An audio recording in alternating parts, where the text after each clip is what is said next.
Bonjour et bienvenue sur j'achèteici.fr pour un nouveau tutoriel.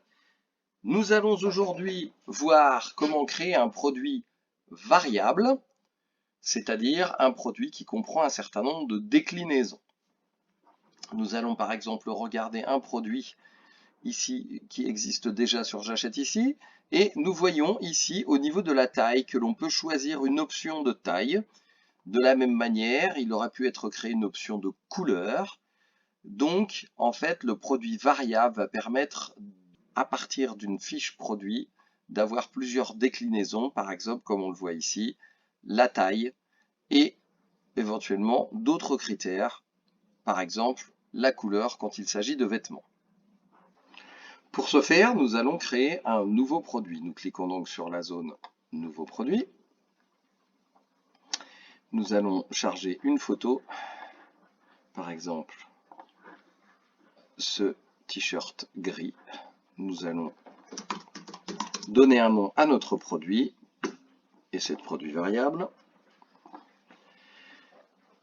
Nous allons fixer un prix, par exemple 35 €, et puis nous reprenons pour l'exemple, en copiant et en collant la description qui correspond à notre titre. Nous choisissons une catégorie, mode femme, et nous allons créer le produit. Une fois le produit créé, nous allons nous intéresser à cette case type de produit et nous allons, au lieu d'un produit simple, créer un produit variable. Pour toutes les autres cases, je vous propose de vous reporter au tutoriel Créer un produit et nous allons, pour cette formation particulière, nous consacrer à cette case Attributs et variations. Pour créer donc plusieurs variations, il faut déjà créer des attributs. Nous allons créer deux types d'attributs, la taille et la couleur. Je vais donc sur Ajouter un attribut. Je mets le nom, taille, et je saisis ici des valeurs. Par exemple, 36, 37, 38, 39 et 40, 41. Vous remarquerez qu'à chaque fois, dès que j'ai rentré une valeur, je clique sur la zone grise en dessous pour l'ajouter.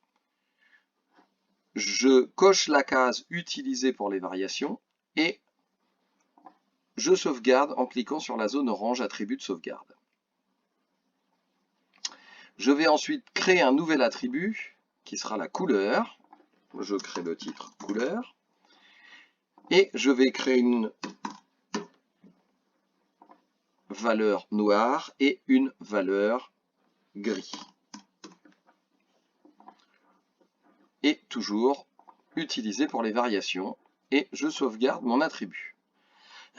Je vais maintenant pouvoir aller ajouter une variation. Je vais donc dans cette case, je sélectionne créer les variations pour tous les attributs et je fais aller.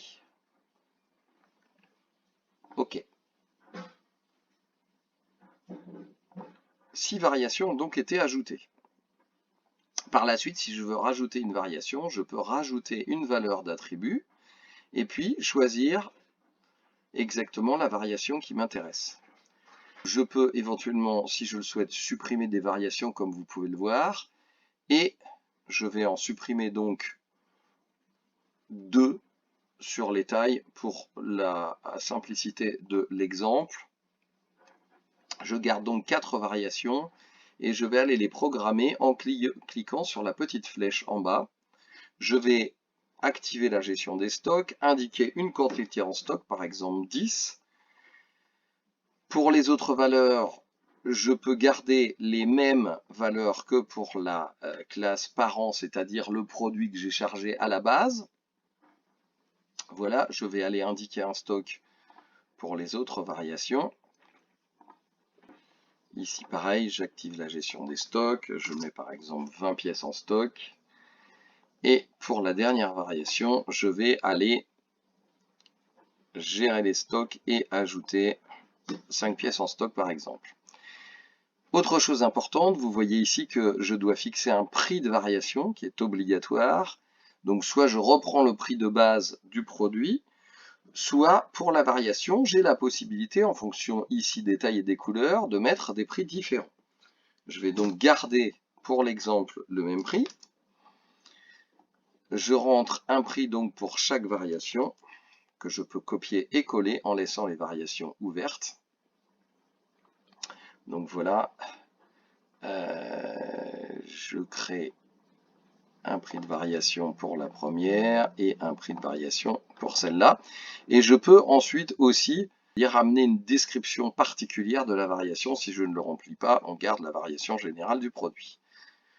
Donc voilà pour les éléments. Je vais enregistrer les différentes variations.